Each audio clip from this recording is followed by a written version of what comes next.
আজকে আমার কিউট ভাগ্নির জন্মদিন, তাই আমরা সবাই চলে আসলাম। আসসালামু আলাইকুম, আপনারা সবাই কেমন আছেন? আলহামদুলিল্লাহ, আল্লাহর রহমতে আমরা ভালো আছি। তো যে কিন্তু অনেক মানুষের অ্যারেঞ্জমেন্ট ছিল। তো দেখেন রান্না বাড়া, তেহারি রান্না করছিল। তো ওই জায়গায় কিন্তু অনেক পদের আইটেমও ছিল, ফল টল। তো যাই হোক, সবার কিন্তু দুপুরে খাবারটা শেষ হয়ে গেছে। তো এখন যার যার বসে পড়লাম, কারণ সন্ধ্যার সময় যেহেতু কেকটা কাটবো, তো এর জন্য বসে পড়লাম সেই বেলুন নিয়ে। তো দেখেন এই জায়গায় কিন্তু হাতে হাতে সবাই কাজ করতেছি। তো আমার খুব মনে পড়ে আমার জন্মদিনটার কথা। আমি সেই আমার বাবার রাজকন্যা, আমি আমার বাবার একটাই মেয়ে, আমি আমার বাবার স্বপ্ন জুড়ে আমি ছিলাম। তো আমার প্রতিটা বছর আমার বাবা আমার জন্মদিন পালন করত, কিন্তু এখন আর সেই জন্মদিনটা আমার পালন হয় না, কেন বাবা এই পৃথিবীতে নাই। তাই তার আদরের রাজকন্যার আর জন্মদিনও হয় না, কারণ সে মারা গেছে 1 বছর, তাই তার রাজকন্যার জন্মদিনও হয় না। তো আমি কিন্তু এই জায়গায় এসে আমার অনেক ভালো লাগছে।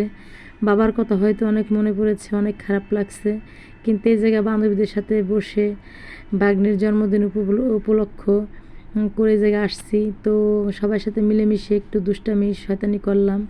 তো আমার এতই খারাপ লাগছে যে আমি কাউকে বলে বোঝাতে পারবো না, কিন্তু সেটা আমি কখনো প্রকাশ করিনি, কারণ যেহেতু একটা অনুষ্ঠান বাড়ি, আমি এটা প্রকাশ করলে হয়তো সবার চোখে পানি এসে যেত, সবাই তার কথা মনে করে স্মরণ করে সবাই কান্নাকাটি করতো। তো এর জন্য আমি যে আমার বাবার কথা আমি উচ্চারণও করিনি, আর তার কথা আমি মনেও করিনি। তো বারে মনে পড়ছিল, কিন্তু আমি সবাইকে প্রকাশ করতে দিইনি, সবাইকে জানতেও দিইনি যে বাবার কথা আমার আজ খুবই মনে পড়ছে। তো আমি আমার বাবার ঠিকই রাজকন্যা ছিলাম। আমার যখন যা মনে চাইতো, যখন যা দাবি করতাম, বাবা সে আবদার পূরণ করত। আজকে সে দুনিয়ায় নেই, হয়তো আমার আবদার পূরণ করার আর কেউ নাই। আর বাবা যেহেতু মারা গেছে, তাকে আর কখনো দেখবো না, সেই পৃথিবীতে আর আসবে না, কারণ যে চলে যায় সে আর কখনো ফেরত আসে না। তো যাই হোক, রুষা কিন্তু এই অনুষ্ঠানে এসেও অনেক আনন্দ উপভোগ করছে। তো এই জায়গা কিন্তু আরও ভাগ্নি ছিল, আরও অনেক আনন্দ করছে আমরা সবাই মিলে। তোমার বান্ধবীগুলোও কিন্তু দেখেন সবাই মিলেমিশে আমরা একটা একাকার একটা ফ্যামিলির মতো করছি, মানে এক জায়গা থেকে সবাই অনুষ্ঠানটা আমরা সম্পূর্ণ করলাম। তো সবাই কিন্তু আমরা অনেক খুশি ছিলাম যে জন্মদিনটা উপলক্ষে সবাই এক জায়গা হইতে পারছি। আর যেহেতু বান্ধবী বলেন, বোন বলেন, একটা কথা আছে, নদীতে নদীতে দেখা হয় কিন্তু বনে বনে দেখা হয় না। তা ঠিক তেমনি আমাদের বনে বনে অনেক বছর পরে দেখা হলো। তো এই যে আমার সেই ছোট্ট কিউট ভাগ্নিটা, আমার রাজকন্যা, দেখেন ওকে অনেক সুন্দর করে আমরা সাজালাম। তো রুষাকে দুই বোন এক জায়গায় দাঁড়িয়ে ছবি তুললাম। তো আমার ভাগ্নিটা কিন্তু অনেক পাকনা, দেখেন যে সবাইকে বলতে আছে যে গাইস, আপনারা আমার সবাই আমার জন্য দোয়া করবেন। তো ছোট বাবু যেহেতু আমার ছোট্ট রাজকন্যাটা কথা বলতে পারে না মিলেমিশে, তো যাই হোক, মানে সবাইকে খুব আনন্দ দিচ্ছে আমার পাকনা বুড়িটা কিন্তু 3 বছরে পা দিল। তো পাকনা বুড়িটার জন্য সবাই আপনারা দোয়া করবেন। তো দেখেন পাকনা বুড়িটা, মানে আমি যখনই ভিডিও চালু করি পাকনা বুড়িটা তখনই হাত টান টান করে টাটা দেয়, আর সবাইকে বলতেছে গাইস আপনারা সবাই ভালো থাকবেন। তো যাই হোক, এখন পাকনা বুড়িটা সে কেক কাটা।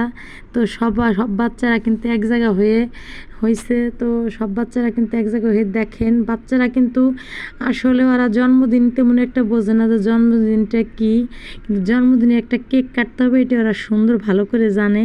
তোমার ভাগ্নিটা কিন্তু সকাল থেকে পাগল হয়ে গেছে যে আর কেক আনতে হবে। তো যাই হোক, কী করব, তখন একটা কেক অর্ডার দিলাম। তো কেকটা আমাদের দিয়ে গেছে। তো কেকটা এখন বের করে ভাগ্নির সামনে দিছো। তো আরও খুশি যে ওর জন্মদিনে কেক কাটা হবে। আচ্ছা, আসলে জন্মদিন মানে আনন্দ, আর ছোট বাচ্চারা একটু কেক কাটলে আরও বেশি খুশি হয়, আর এরকম সাজালে আরও বেশি সুন্দর লাগে আর খুশি হয়। তো ওদের কিন্তু সাজাই দিয়েছি সবাইকেই। তো দেখেন রুমটাও কিন্তু আমরা যেটুকু পারছি আমরা অ্যারেঞ্জমেন্ট মানে সুন্দর করে সাজাইছি। তো অ্যারেঞ্জমেন্টটা অনেক সুন্দর ছিল। তো যা কিন্তু আরও লোক ছিল, তো সবাইকে কিন্তু আমি ভিডিওতে আনিনি, কারণ সবাই ভিডিওর সামনে আসতে চায় না। তো আমি বাচ্চাদের ভিডিওটা একটু বেশি করছি। তো আমার ভাগ্নিটা দেখেন পাকনা বুড়িটা চুপ করে দাঁড়াইয়েছে।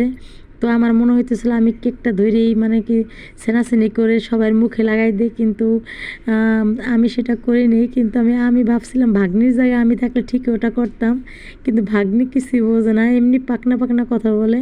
তাকে এত যে বলতেছি যে কেকে হাত দিয়ে সবার মুখে একটু দিয়ে দাও, সেটা ধরবে না, যে না আমার কেক নষ্ট হয়ে যাবে। তো যাই হোক, আমরা কিন্তু দেখেন লাইট টপ করে দিচ্ছি, কারণ লাইট টপ করে দিলে কিন্তু সুন্দর দেখা যাবে। এই জায়গায় আমরা মোমবাতি জ্বালাইতেছি।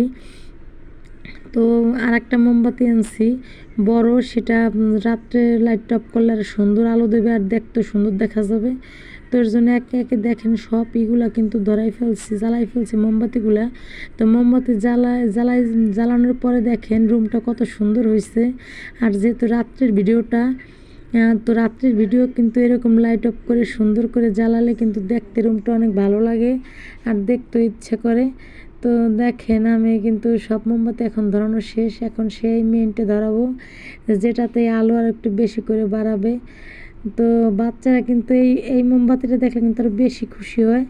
তো এই জায়গায় কিন্তু আমি ভয়েস দিচ্ছি, এটা বাস্তব যে ভিডিওটা করছি সেটা কিন্তু রাখিনি। মানে বাচ্চারা এত জোরে চিৎকার দিচ্ছে, মানে খুশিতে আনন্দতে, মানে পাশের বাসার সবাই চলে আসছে যে তোমাদের রুমে এরকম হাসাহাসি হইতেছে কিসের জন্য। তো বললাম ভাগ্নির জন্মদিন তাই। তো জায়গায় কিন্তু দেখেন একটা পার্টি স্প্রে আনা হয়েছে, তো পার্টি স্প্রেটা দিয়ে পুরো কেকটা মানে করে দিচ্ছে। বাচ্চা বলে কথা, আর আমার তো ওদের সাথে আমার অনেক আনন্দ উপভোগ করছি আমি। তো এখন লাইটটা কিন্তু জ্বালাই নিলাম। তো ছোটো ভাগ্নিটাও কিন্তু এখন মোমবাতি নিভাবে। তো ফুদি এখন নিভাইলো।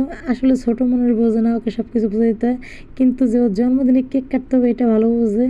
তো বাচ্চাদের নিয়ে কিন্তু অনেক আনন্দ করলো আমার ওই পিসি ভাগ্নিটা। তো রুষাও কিন্তু অনেক খুশি ছিল। তো এই জায়গায় কাহাব আসে নাই, কাহাবকে বলছিলাম যে চলো, কিন্তু ও আসে নাই অনুষ্ঠানটায়। তো আমি আর আমার রুষাই চলে আসছি এই জায়গা। তো দেখেন ভাগ্নিটা কি খুশি, মানে ও কেক কাটবে, সবাইকে কেক খাওয়াবে, এটাই কথা।